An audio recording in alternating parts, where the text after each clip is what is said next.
3 seconds after Elvis Presley tells Bruce Lee to hit him, the king of rock and roll is standing in a different position than he started. He didn't move his feet, didn't shift his weight, but everything changed. His guard is gone, his traditional stance is compromised, and Bruce Lee's fist is frozen 1 inch from Elvis's solar plexus. Stopped, controlled, precise. Elvis can feel how close it came. His face shows the exact moment understanding replaces confidence. Los Angeles, California. Chinatown, College Street. March 18, 1971. Thursday afternoon, 3 p.m. The Junfan Gung Fu Institute sits on the 2nd floor of a brick building built in the 1920s. Below is a Chinese herb shop. The wooden stairs creak. At the top, a plain door with a small sign. Junfan Gung Fu Institute. Bruce Lee, instructor. Inside, the training space is modest, maybe 30 by 40 feet. Wooden floor, mirrors along one wall, heavy bags in the corner, a wooden dummy near the window. Below, Chinatown is alive with street vendors and shoppers, but inside the dojo, focus. 15 students training, some in gi, some in street clothes. Bruce teaches that you fight in what you wear, not what's ceremonial. Bruce is demonstrating a trapping technique when the door opens. Everyone turns. Elvis Presley stands in the doorway, wearing a traditional white karate gi, black belt. The students recognize him immediately. Whispers. Bruce nods. Professional acknowledgement. Elvis bows. Traditional respect. Bruce returns it simply.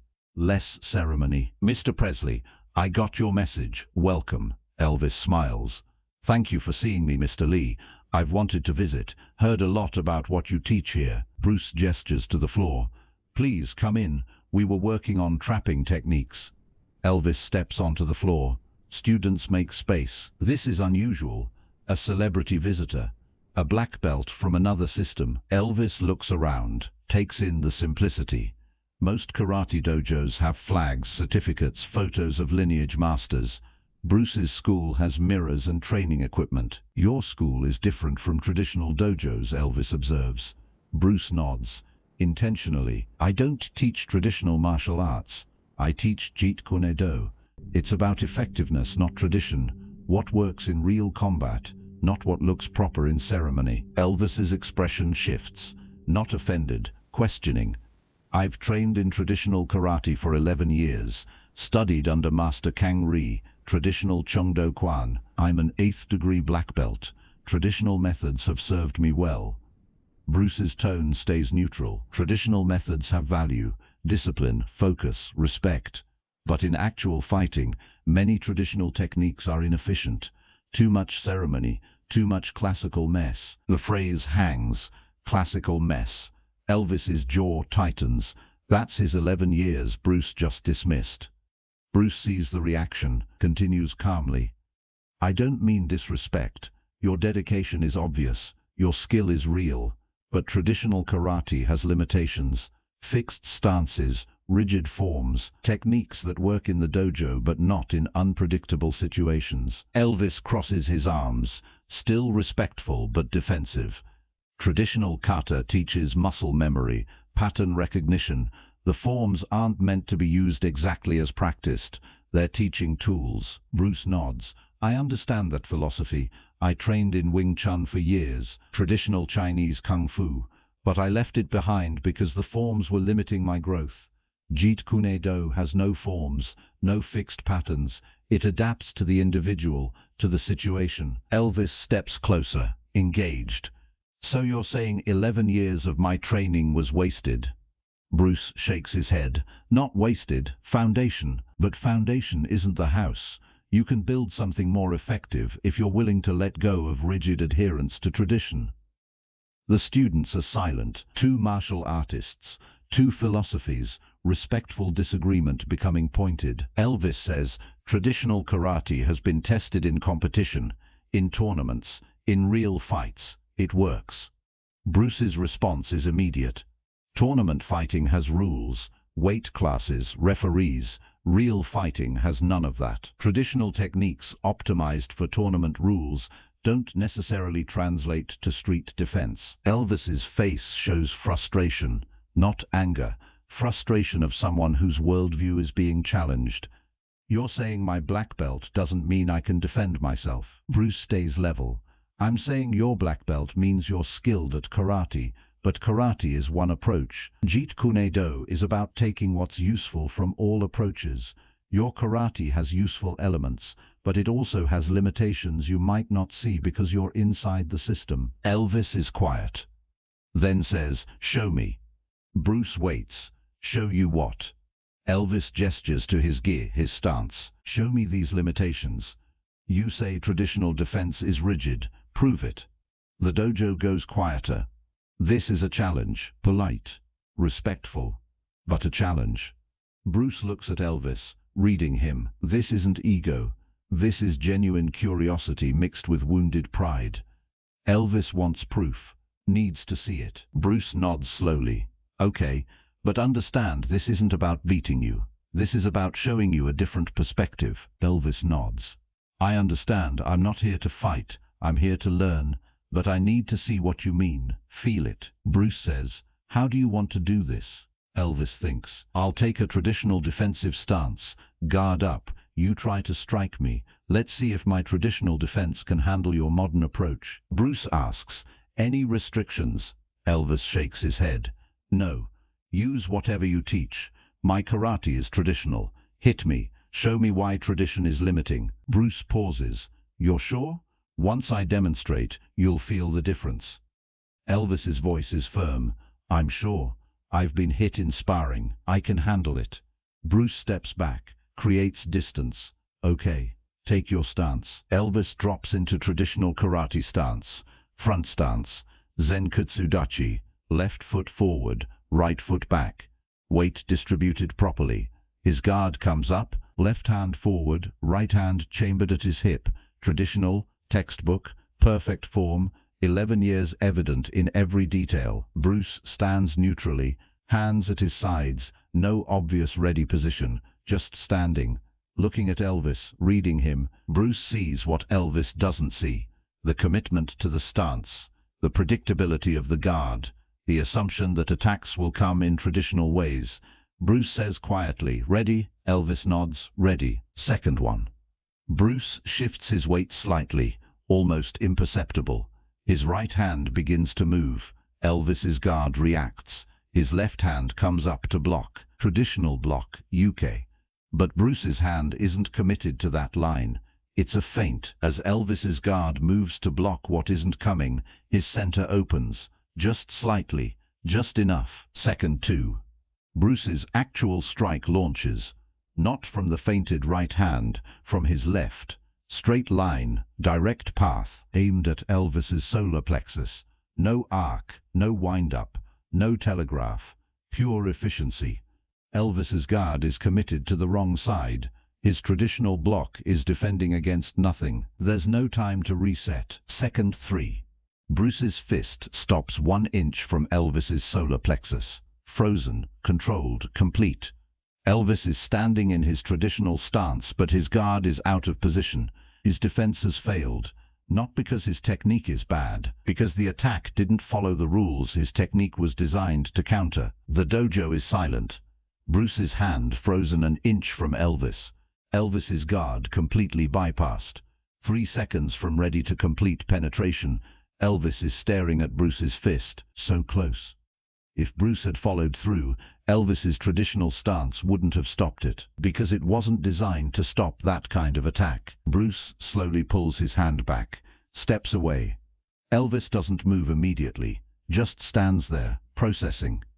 His traditional stance suddenly feels different. Not wrong, but incomplete, limited.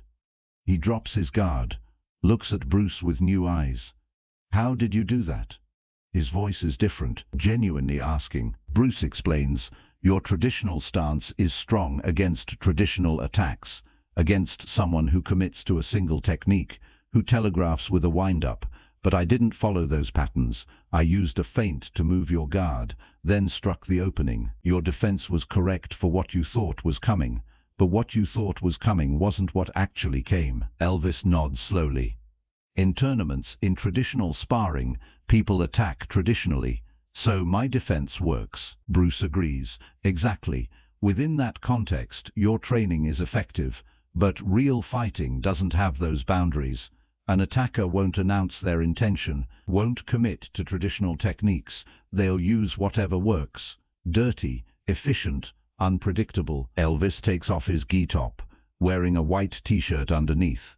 Hangs the gi over a chair, something symbolic in the gesture, shedding formality. "Teach me," he says simply. Bruce raises an eyebrow. "Teach you what?" Elvis gestures to where Bruce's fist was frozen.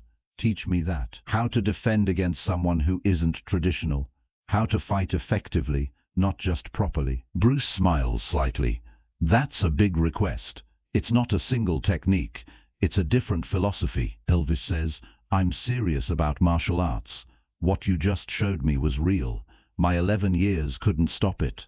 I need to know why." Bruce considers, then nods. "Okay, but you have to be willing to unlearn some things. Can you do that without feeling like you're betraying your previous training?" Elvis thinks, "My previous training brought me to this moment, to this realization.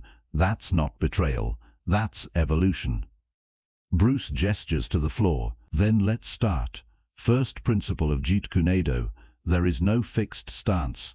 Traditional stances are strong but static. Show me your traditional stance again." Elvis drops into Zenkutsudachi. Bruce walks around him. "Strong, stable, but watch what happens when I push from different angles." Bruce places his hand on Elvis's shoulder, pushes lightly from the side. Elvis's stance holds, but he has to adjust significantly. Bruce pushes from another angle. Same result. Your stance is optimized for forward and backward movement, but lateral attacks compromise it. Bruce shows Elvis a neutral stance. Feet shoulder width, weight centered, knees bent. This looks weak compared to your traditional stance, but watch. Bruce has a student push him from different angles. He flows with each push, redirects, adapts. No commitment to a fixed position means no position can be exploited. For the next hour, Bruce breaks down Elvis's traditional training, not to destroy it, to show where it can be enhanced, where fixed forms can become fluid principles. Elvis absorbs everything, asks questions, tries movements, fails, tries again. The students watch this private lesson, the king learning like a white belt. No ego, just curiosity. After 2 hours, Elvis is sweating. Not from physical exhaustion, from mental exertion. Everything he knew has been questioned, examined, refined. He sits on the floor. Bruce sits across from him. "This is a lot to process," Elvis says. Bruce agrees. "You've spent 11 years building one framework. I just showed you a different one. Some students can't handle it, they reject it." Elvis shakes his head. "I can't reject what I experienced. You proved your point. Not with words, with demonstration. My traditional defense failed. That's fact." Bruce says, "Your defense didn't fail completely. It failed in that specific context. In other contexts, it's still valuable. The lesson isn't to abandon karate, it's to add to it, to recognize its boundaries and supplement it." Elvis stands, puts his gi top back on, ties his black belt. But something has changed in how he wears it. Less rigid, more relaxed. He extends his hand. They shake. "Thank you for showing me, for challenging what I thought I knew." Bruce says, "Thank you for being open enough to learn. Most people with 11 years and an 8th degree black belt would be too proud. You saw the gap and wanted to fill it. That's real mastery." Elvis leaves the dojo, walks down the stairs, back into Chinatown, back into his life. But something fundamental has shifted. He returns to Bruce's school twice more over the next year. Learns, trains, integrates Jeet Kune Do principles into his traditional foundation. Never abandons his training, just enhances it. Years later, after Bruce's death in 1973, Elvis talks about that day. "Bruce Lee taught me the most important lesson.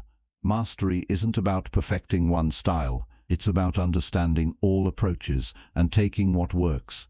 My traditional karate is beautiful, disciplined, but Bruce showed me it had blind spots. Showed me in 3 seconds. And instead of defending my ego, I learned. That day changed how I think about martial arts, about growth. The 3 seconds live on in Elvis's memory. The moment Bruce's fist froze 1 inch from his solar plexus. The moment his traditional defense failed, not because it was bad, because it was incomplete. And the humility to recognize that and seek to fill it, that separated Elvis from many traditional martial artists. He didn't reject the lesson, he embraced it. In Chinatown, the Jun Fan Gung Fu Institute continued teaching. Bruce's students remember the day Elvis came. Remember watching the king learn like a beginner. Remember Bruce's patience, his precision, his ability to challenge someone's worldview in 3 seconds without arrogance. Just demonstration, just truth. Traditional karate is beautiful, effective, disciplined, but it's not complete. Nothing is. That's what Elvis learned. That's what Bruce taught. And the 3 seconds it took to prove that lesson became legendary. Not because Bruce beat Elvis, because Bruce showed Elvis a truth, and Elvis was wise enough to accept it. That's mastery, not the technique, the mindset.